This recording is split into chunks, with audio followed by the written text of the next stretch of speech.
sodako, dan dana sosial keagamaan lainnya itu yang di dalam neraca sejumlah 5,4 miliar. Berapa persen tuh dari potensi 1 triliun itu tuh? Nah, tapi Itu begini dasar. Kang Uten. Angka kurang lebihnya di angka 1 triliun ini kan ada Lasnas yang memang mereka pun sama mengumpulkan, mendistribusikan, dan mendayagunakan serta melaporkan ke Basnas RI. Ya. Ada dompet duafa, ada rumah zakat, ada rumah yatim, ada geria yatim, ada mijan amanah, ada DPUDT Darut Tauhid, ada PPA Darul Quran Yusuf Mansur, dan ada beberapa lembaga-lembaga lain yang ada di Kota Tangerang Selatan. Itu mereka melakukan hal yang sama. Mereka melakukan hal yang sama, gitu. Iya, tumpang tindih. Dari itu tumpang tindih dan sumber dananya juga satu kan. Iya. Ya dari itu juga umat juga. Saya kira memang itu perlu harus ada Dibenahi lah. dibenahi ya, Betul. regulasi khusus. Dan begini, tadi sampaikan bahwa Indonesia ini terkenal dengan Dermawan. jiwa dermawan. Nah, sebenarnya ini, tapi di Potensi satu besar. sisi kita tahu bahwa di Indonesia ini banyak sekali sekian orang, sekian persen yang memang kurang mampu. Banyak sekali yang kurang pendidikan karena tidak mampu untuk sekolah. Gitu kan? Jadi dasar-dasar kemajuan itu dermawannya itu berarti hanya pada mayoritas orang-orang yang berada yang ada ini.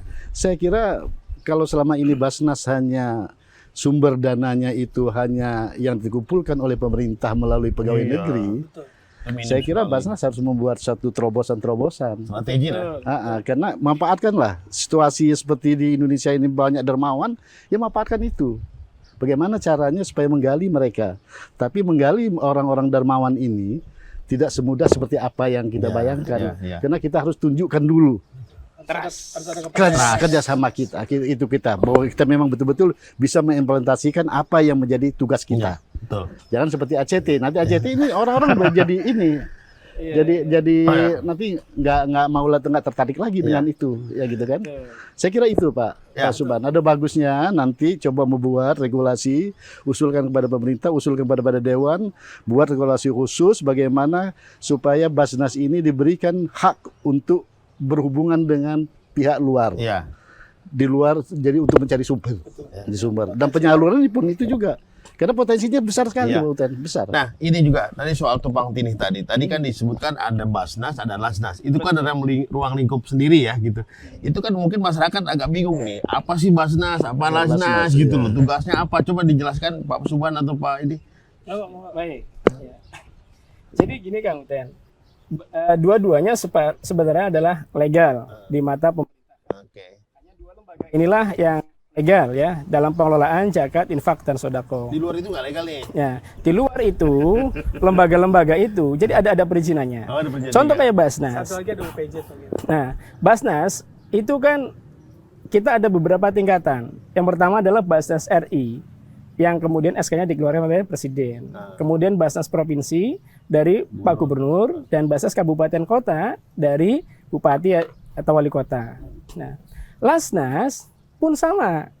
Ada Lasnas tingkat nasional, ada Lasnas tingkat provinsi, dan Lasnas tingkat kabupaten kota. Semuanya ada. Kalau Lasnas kaitannya dengan bagaimana yang dari perizinannya pun sama Pak. Ya. Lasnas itu diatur dengan Perbasnas nomor 3 tahun 2019 ketika dia akan mengajukan izin. Oke. Dan dia harus mendapatkan rekomendasi dari Basnas. Tugas masing-masing itu sama. Tugasnya sama. Lasnas pun sama, dia bertugas sebagaimana yang tadi Pak Ketua sampaikan. Koordinasinya dengan Basnas dan Nah, seperti apa itu? koordinasinya ada Pak, dan semua Lasnas itu melaporkan kegiatannya kepada Basnas. Ya. Sehingga semuanya tersentral, datanya itu nanti di Basnas. Karena Basnas RI itu selalu melaporkan kepada Presiden bagaimana progres pengumpulan dan pendistribusian dan pendayagunaan secara nasional. Ya. Nah, itu. Begitupun kita ya. Begitupun kita Pemerintah kota. ke Gini, pemerintahan kota. Pak Gitu Ji, kan? nanti saya sebelum ke solusi ya, saya ingin tanya ini. Sebetulnya begitu besar dana yang dikelola oleh Basnas, potensinya ya, dan juga ya penghasilannya selama ini. Jadi yang ngawasin siapa sebenarnya itu? Ini kan persoalan kan soal pengawasan ini kan semua penyimpangan ini karena sistem kontrol yang lemah. Nah, tadi saya belum ada nih sistem kontrolnya kayak apa itu dana itu sebesar itu. Jadi yang pertama Basnas Tangsel itu melakukan transparansi, melaporkan kepada publik yang pertama. Selain kewajiban kami melaporkan kepada pemerintah kota dan Basnas Provinsi Banten.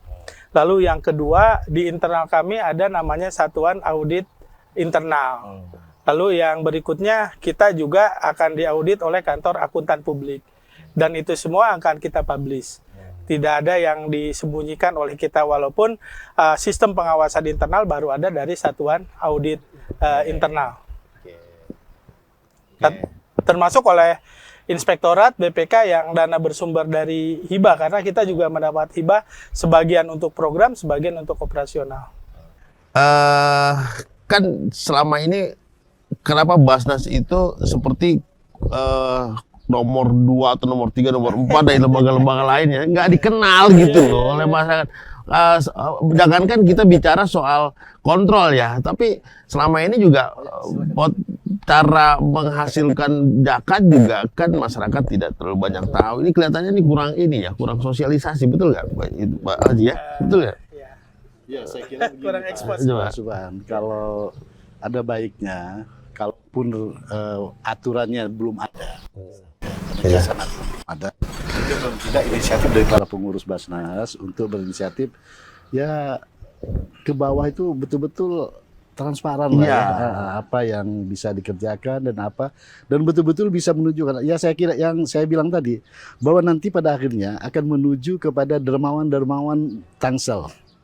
Bukan hanya bersumber dari dana dari yang dikumpulkan oleh pemerintah ASN.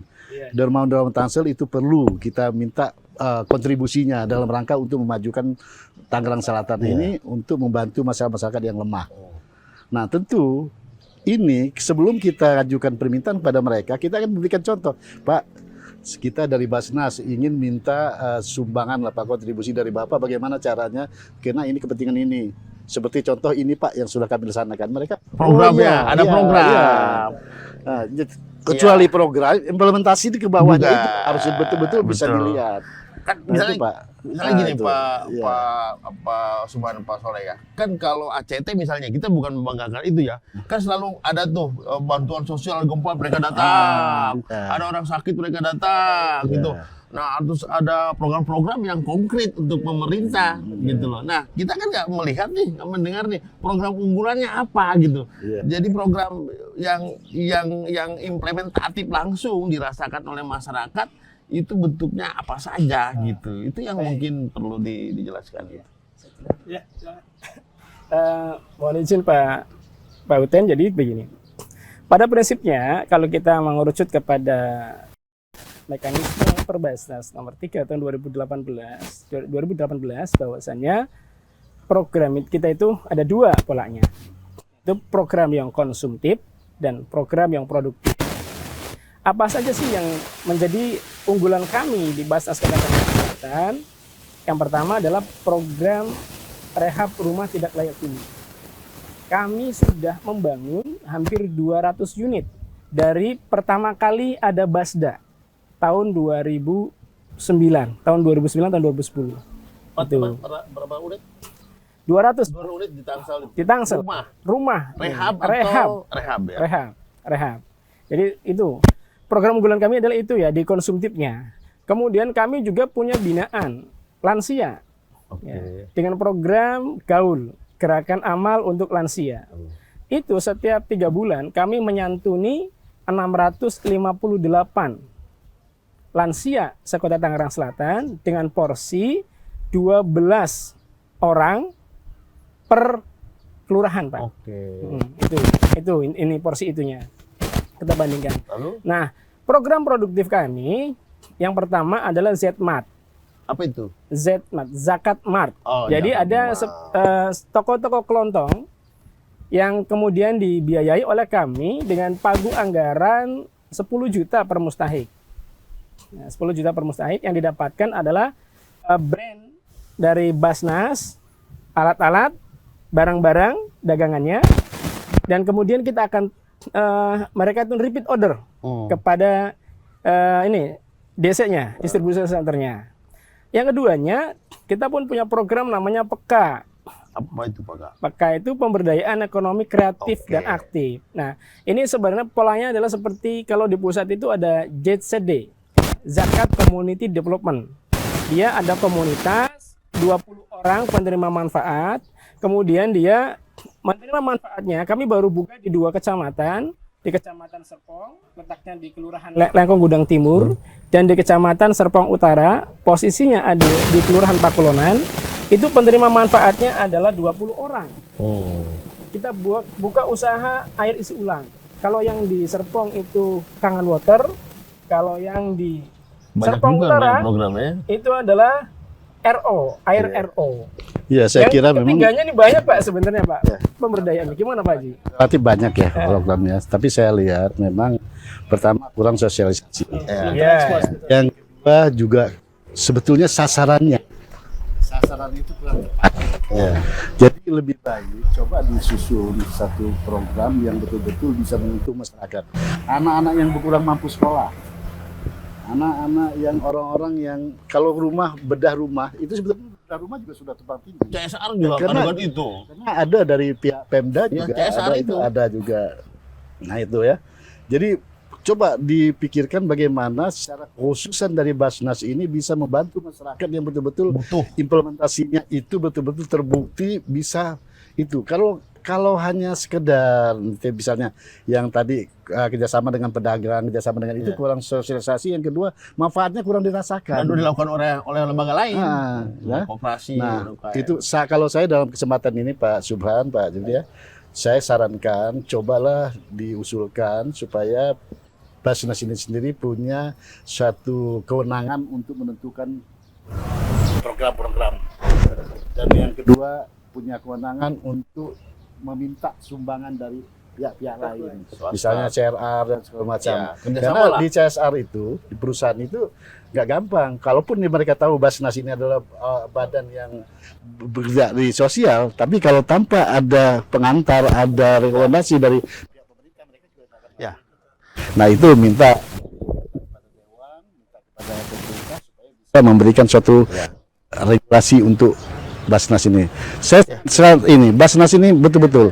Karena jangan sampai Basnas itu tersaing oleh orang-orang swasta yang mendirikan yang sama misinya. Iya. Malah mereka lebih ngetop, lebih cepat. Dengan akta kan